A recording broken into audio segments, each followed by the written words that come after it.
The general theme of what I'll be sharing is in the context of this masculine initiation journey, awakening, and I want to talk about the difficulty of awakening from different points of view in different contexts. And the first of the three hats will be just as a psychoanalyst, thinking about, as a psychoanalyst, I work predominantly with men struggling to wake up and heal. And so I'll start with that, talking about the difficulty of forming a self. That's the way psychoanalysts talk today, about the difficulty, and the fancy word, the $200 word, is structuralization. Well, it just happens to be the beginning context of this struggle that we're all in, and that is how to get a cup to hold the instinctual energies, the building blocks, the elements that have to be held together to form our male self or the human self. So I'll start with that this morning. So this is the hard work, see, of this early part of life. That is, we got to realize, in our society today, we got the idea that, kids don't take much, I saw this horrifying thing on television this week on one of the news reports. It's like parents can dial up at the console and look into the daycare center where their child is, and they can see their child on the camera. And they say, I want to be a part. These people interviewed said, I want to be a part of my child's life. I mean, I don't have time to talk about that. But the point of it I'm trying to make is that in our world today, we have the idea that it doesn't really take much to make a human being, much less a spiritually initiated human being. It doesn't really take much. Visit now and then. But what you're hearing from Martine, and if Malidoma was here or any of these other folks that speak for the traditions of these old peoples of the earth, they tell you about the enormity of the energy that goes into making a human being, not getting them spiritually initiated to the 7th or 32nd or whatever the hell degree, but just getting the human being there. And that's what we're focusing on this morning, the enormity of the nurture that it takes to help that little island form. The cup is an island.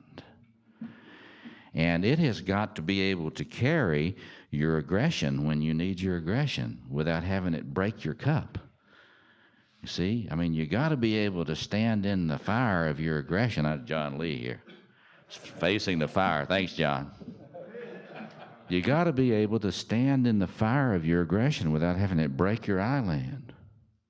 Because when it breaks your island, then you beat the hell out of people you love.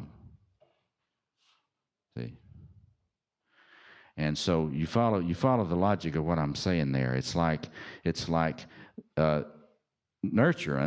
and mentoring and parenting and eldering help people, help us all, and we are all in this room. We're still working on taking the Elmer's glue, and putting in some of those cracks on our little vessel. And but just to get us clear, it is tremendously difficult to build this thing, so it will carry much energy. Point. Look around you during your everyday life and look at how many people seem asleep and very low energy. We're going to be hearing from Terrence about chronic depression. I'm glad. Because what you're seeing there, he will give you his interpretation of that. But one of the things about that is our vessels are so fragile. That thing in us, that pretty wise thing in us, knows that if we allow ourselves to become awake beyond a certain point, we will fragment. And so there is a defensive aspect. We call that in psychoanalysis a defense against these energies, because we know if we get too excited, we'll go nuts. in some way. You follow that? So that zombie-like thing we see all around us, this is a defense against all these primordial, wonderful, powerful human energies that are in there, but that we have not managed to help people build a cup that'll hold it.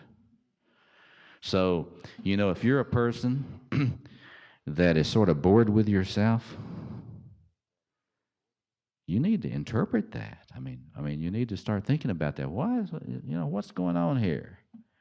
Because what's going on is that there's a wise, probably faithful John in there that's saying, let's don't turn this thing up past 3,500 RPM.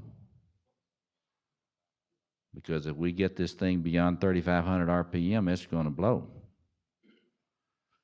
And a lot of folks that have struggled with addictions, this is what was going on. They would get to a certain point, and they knew they better medicate it. And the addiction itself helped them maintain the structure of their cup. We've got some folks that have been in prison here, but we're all been there's that wonderful book. It's We're All Doing Time, and there's a sense in which we are all doing times in the prison that is the belly of the whale, the belly of the beast, the particular beast that swallowed us. Examples. I'm an example of the being swallowed up by the magician dragon. I never knew for 40 years, I never knew there was any other kind of space. And I am still, and Robert can attest to this, I am still so schizoid, it's incredible. It's like the people I love the most in the world, I don't call them on the fucking phone. I haven't called Robert since I've seen him the last time. And I've had 26 years of psychotherapy and psychoanalysis. And I'm better than I was. Okay. But I want you to know I have been healed more with being with men like you, some of you, being loved by you, than all those years of therapy. And I'm deeply grateful for that. I'm a lot more free of that magician dragon than I've ever been, and I have hope that before I'm 70, I'll be a rascal like Robert.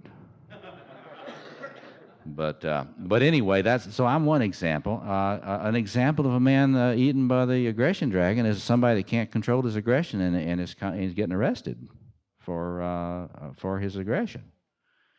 There are thousands of men who are in so-called treatment programs for domestic violence that have been eaten by that dragon.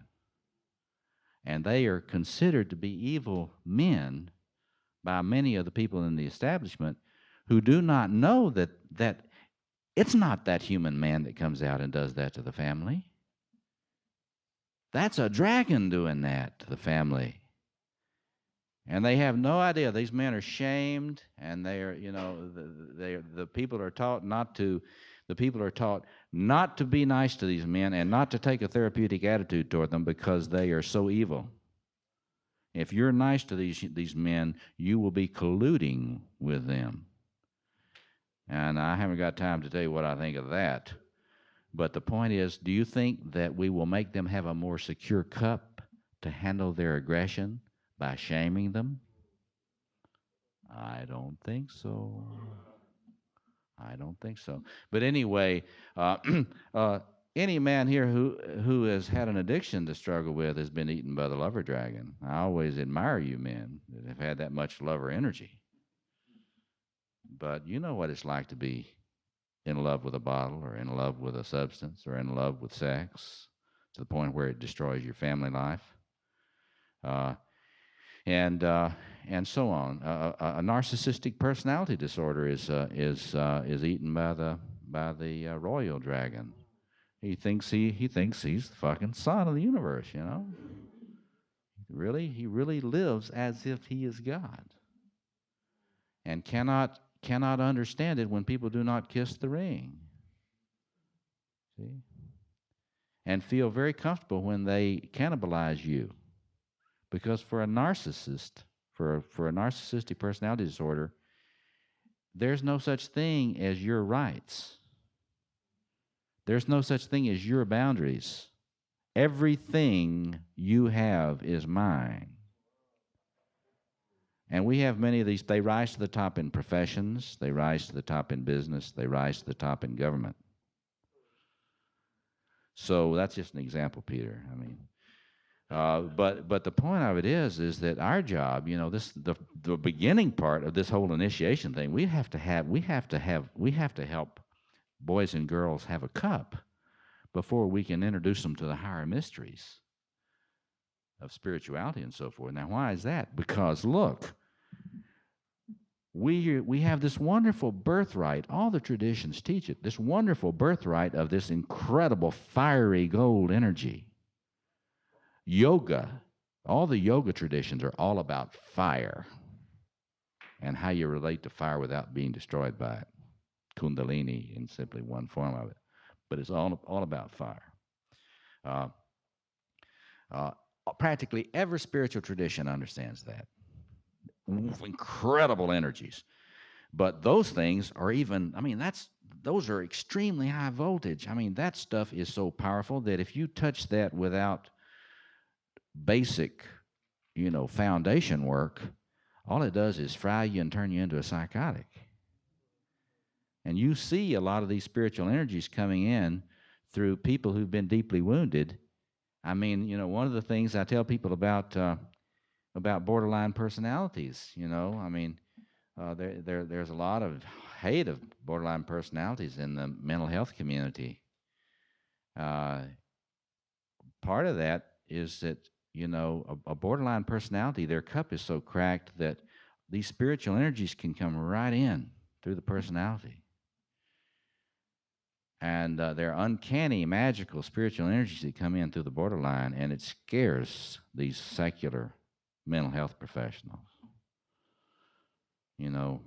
So we got to talk about walking, crawling before we can walk, and then, walking before you fly. And so the big thing that we have to think about together as men is our task together at helping each other with our, basic forming that cup. The cup can't run over, like King David said. The cup cannot run over if it is too cracked, if it's so leaky. And so we've got to help each other as men just at the basic, get out of this idea about becoming a super duper shaman.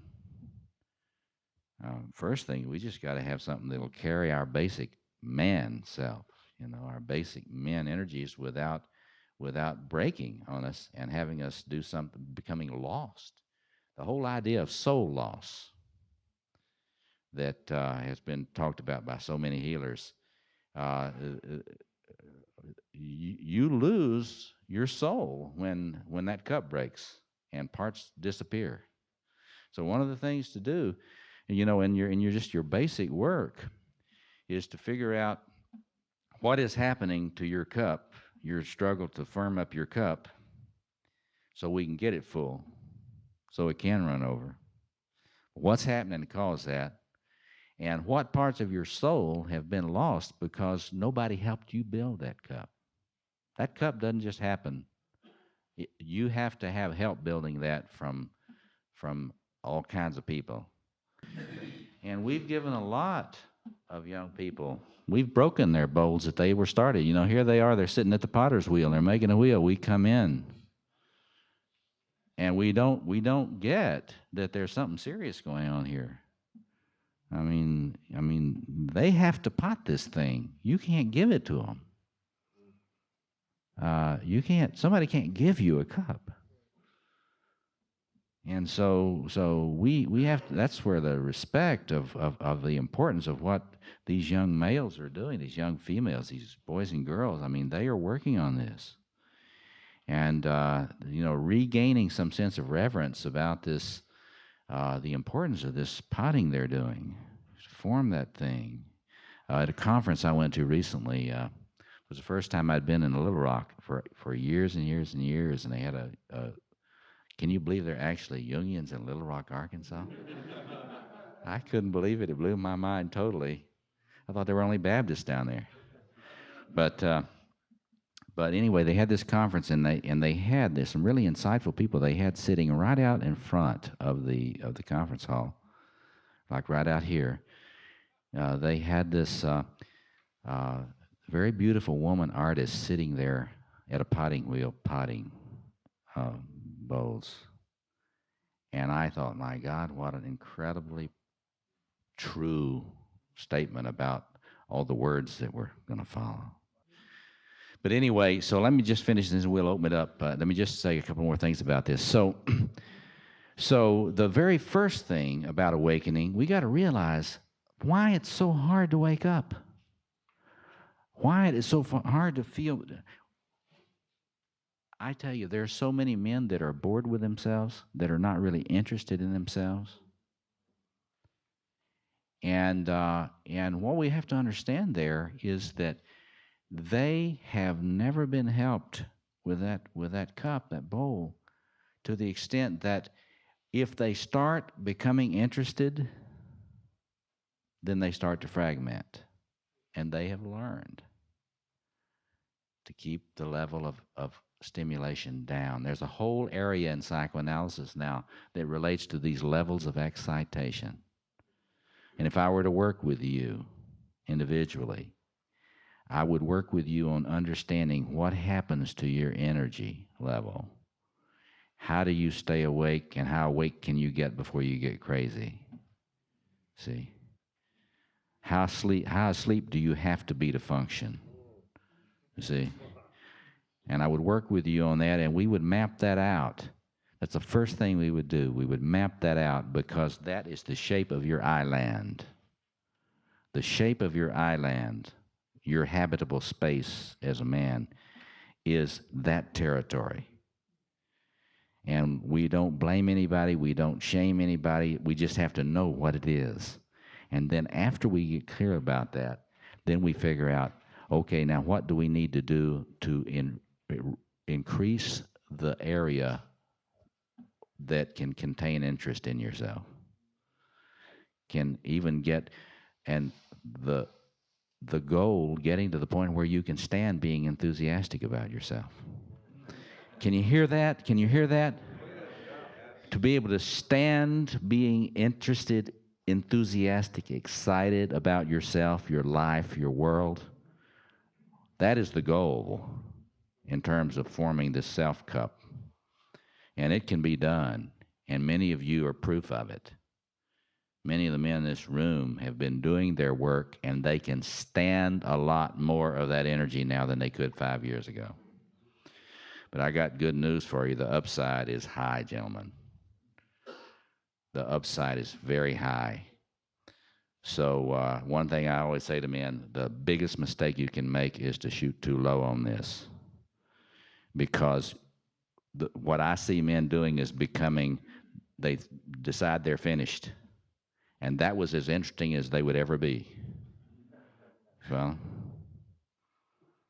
and we'll later on this weekend, I'll be talking about why it's important not to stop on the side of the road on this thing. How do you feel about the promise keepers trying to keep their bowl together, so to speak, by using Jesus and devotion to Jesus?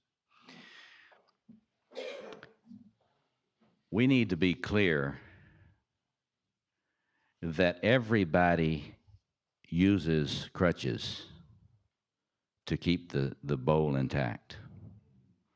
There is no one who, and that's the latest teaching in the cutting edge of psychoanalysis today, not Jungian. Most of my Jungian friends don't know shit about this. This is the self-psychology tradition. It's like the word self-object is simply a $200 word that is about how we need each other in order to be ourselves. And we don't just need each other, we need our tribe. So if you come out of, if you got Cherokee in your background, it's very important for you to learn to respect and relate to that Cherokee heritage, because that serves you as a prosthesis. And they actually, in psychoanalysis, use the word prosthesis.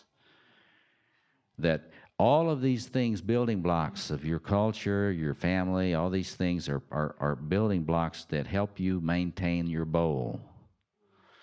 So we can't, just because somebody uses Christianity to maintain their bowl, I mean, that's no shame. The difficulty comes in with any use of a crutch to keep your bowl. Because what happens is whenever, for example, if I become so attached to Robert as my guru, see, a self-object function, we call that, I have to totally control him in order to feel myself to be real, for me to be real. If Robert begins to do or think things that are not what I want him to do or think, then my bowl begins to shatter. And then what do I sometimes do? Come on. What happens then? I kill him. John Lennon. You see, I mean, I have to kill him because he's killing me. He's killing me by not doing exactly what I have to have him do. And so the danger in the Promise Keepers in this respect is the self-object dimension of any religious group. It's the same as any situation where your spiritual level of development is at such a place where your cult or your tribe or whatever it is, so it has to be everything, or you can't maintain your bowl. And now that is a danger for all religionists. It has to be everything. For example, if I am a fundamentalist Muslim, Jew, Christian, Buddhist, Hindu, whatever, and there are fundamentalists in all those traditions. They're fundamentalist libertarians and they're fundamentalist Marxists and so on, but and it all works the same way. When I'm a fundamentalist like that, I'm very rigid, and that will tell you about how I'm doing with my bowl. Well, and it has to be, you see. Why is it that I have to break? If I'm using Marxism for my prosthesis, for my bowl, why do I have to destroy everything else? Because it's my being that's at stake. I cannot be if my selfhood is expressed in this ideology, and you attack my ideology, then you're trying to destroy me, therefore I can kill you then. And so this is not just Christian, friends. All over the world this is happening. In the Mideast, this is what's going on in the Mideast. This is what's going on in Northern Ireland. I mean, hey, this is as human as apple pie. I mean, we've been doing this. I mean, if our denial wasn't so thick, we had realized how much we've done this in the history of our species. Get the book, The Third Chimpanzee, and read about the history of genocide. It's not recent. We do it. And so what we just need to realize is that rigidity in humans is related to the state of the bowl. That's a rule. And so it needs to help us have empathy for those who are extremely rigid. You follow that? In other words, our attitude towards someone that's carrying this fundamentalist thing must not be to demonize them. They've had enough of that. We need to relate to the human in there. You know, there's a human in there who is not a fanatic, but it's a very frightened human. You see what I mean? And yeah. Suppose that they go to 3 or 4 of these sessions, and each time their bowl feels whole, and yet when they go back to their ordinary life, it's clear that the bowl is broken or something. How do they reconcile that? It's no different than going to a men's conference. It's no different than that. It's that when, see, one of the things about Jung called it the participation mystique, the participation mystique. when we get together in a group, we will feel whole. I'll use you to make my cup feel better. But the real state of my cup doesn't become evident until I'm with my wife and she's angry with me. Or when my kids, I'm not fortunate enough to have any children, but if I did, when my children are really acting out and I'm tired, I just got home from work, that's when we see how good my bowl is. See. So anyway, I'm about out of time, but I just want to say this is the first thing for us to be aware of. That we have got to help each other and help young people work on that just basic Potter thing. We don't have to have them make the Holy Grail right there. That's later.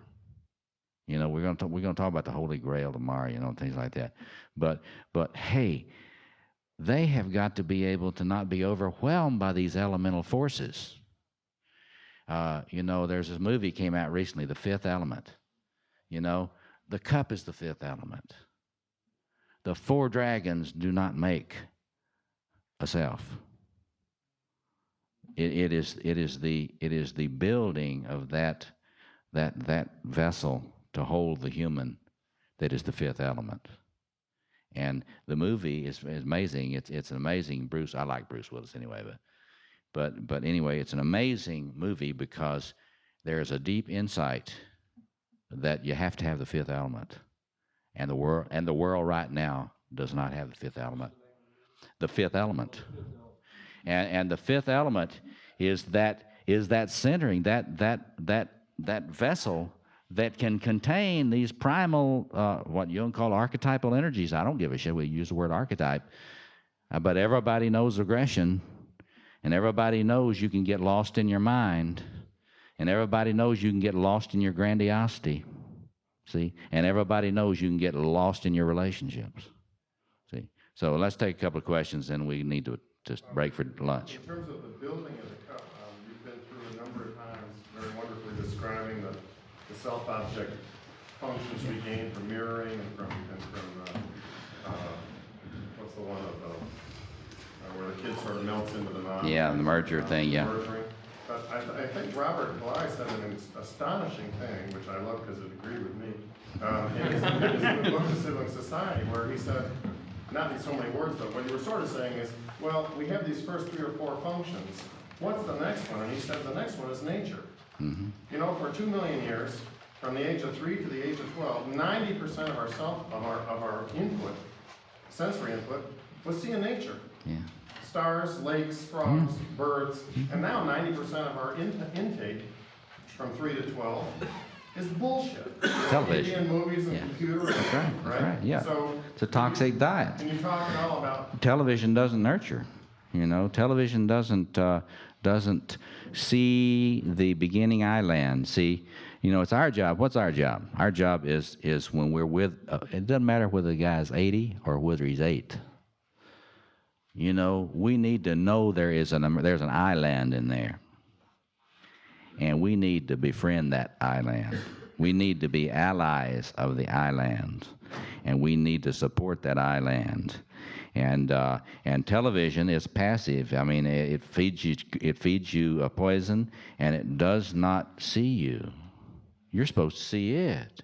It does not see you. And they'll do anything to get you to look at it rather than have anybody looking at you. And the only way that island gets consolidated is have some significant other looking at you and seeing, aha. That's what Martine's talking about all the time. Where the elder looks and says, aha, I see that developing. Oh, that's a good thing. And Peter's thought, are you saying that nature can see you? In other words, when the child is in nature and he is observing animals, the myriad things they do, birds doing what they do, the climate doing what it does, and he's experiencing it, isn't that helping him build a self? Oh, I definitely think so. I mean, in fact, there's a lot of emerging research that's going to push us to the realization that a lot of our craziness is because of our concrete jungles we live in cities. So I don't doubt that at all. The only thing that I have to point out to you is, though, there are a lot of people who, the only place they can feel connection with a calm presence is in nature. And they go out to nature. I see all these people that they're crazy until they go out to the mountains. And after they get back from the mountains, they're sane for about 3 days. So it's no question that the connection with nature helps you to get a sense of something out there that's not as fragile as I am. And it should be the elder that is not as fragile as I am. It should be the elder is somebody that can know all this horror and not fragment. So people are considering the nature their elder. The nature is the only elder they have, the ones that are drawing on it. And I'm not depreciating what you're saying, Peter. I think that that's important, and we need to figure out, for God's sake, we need to save the fucking environment here. So there's a nature to go to. If we do not act decisively very soon, your grandkids are not going to have anything except they're going to be storing radiation in all those mountains. I mean, they're dump sites to corporations who are going to be privatizing the disposal of nuclear waste.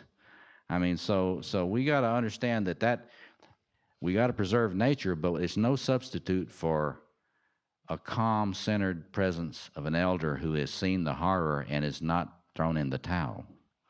We're out of time. I'll stick around. Yeah. Okay. One more. Over there, is it? Go. Yeah. Relating to the cup is, I have 2 children, and my daughter's 5, and she's building her cup a lot. Like, she has a lot of jagged edges. My son is only 10 months old. I want to know if you could, in your talking about building cups, talk about maybe how we can help them have a whole cup, even though ours isn't. So they were building yours first. Well, let's put it this way. It's both there. You want to see if you can't bring people into her life, friends, other people, that have got some of their thing together. So, in other words, don't try to parent your children by yourself. Right. But the other point that was made over here, I don't know whether you heard it, is really important, and that is to say, it's our responsibility to help you get your cup better. I mean, we got to work with you on that, and we got to encourage you to do whatever we can't do that we know will help you, because taking care of the parent is the best gift you can give to the child. Because it lowers that anxiety level. That's a key. How high is the anxiety level in the home? Because the anxiety level is a litmus test to how well the cup is doing. See, higher the anxiety level, the more leaky the cup. And so it's both. We need to help you all we can. We need. I'll be frank. We need to pray for you. I say to my friends, pray for me. Put a shield around me.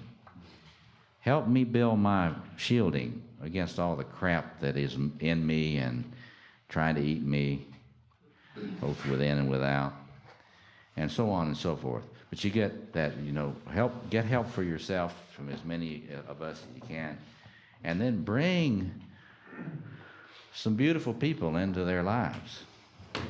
Because those kids, the beautiful thing about children is they got this wonderful radar, and they scan their environment. And if there is anything there to fuel them, that they can draw on to build, they'll go boom, there he is. I'm going to go over and talk to him. It's an amazing thing to me. I've never been blessed with children, but when I'm around them, I pay attention, and it's amazing. These little ones, they'll come up and say, "Hi." Do you want to talk to me?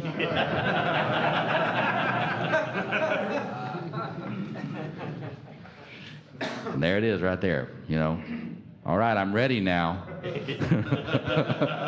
Fuel me. And so, Robert, I think it's important to yeah. say this at this time. Because Okay. I think it's a very practical Yeah, thing. yeah. And I don't think it's a fundamentalist thing, it's a fundamental truth that I think is ignored. It's a very practical thing that, I agree with Peter, that going to nature is an excellent way to build a cup. Yes. We don't have the privilege of being in nature every day. Right. And I think the practical thing, and I think that the wise people that talk about the earth, they also agree on this, that a practice of meditation that we can do on our own every day Yes. is going to build the cup. Yes. And that should be a fundamental building Absolutely. block to all of our life. And that's Absolutely. the practical take-home to building the cup. Absolutely. Meditation, I mean, that's just let me underline what this gentleman is saying. There are, it's very interesting. In evolutionary psychology recently, they've been doing a lot of studies. There's a recent book you ought to look at called The Moral Animal. And it's talking about how spirituality has evolved. And it's not the only way. But I have noticed that when people meditate 15 minutes even in the morning, their anxiety level doesn't peak out as high, and they don't shake apart as early in the day. So that's an excellent point, and we can talk more about that in terms of spirituality tomorrow. Thank you very much. I appreciate it.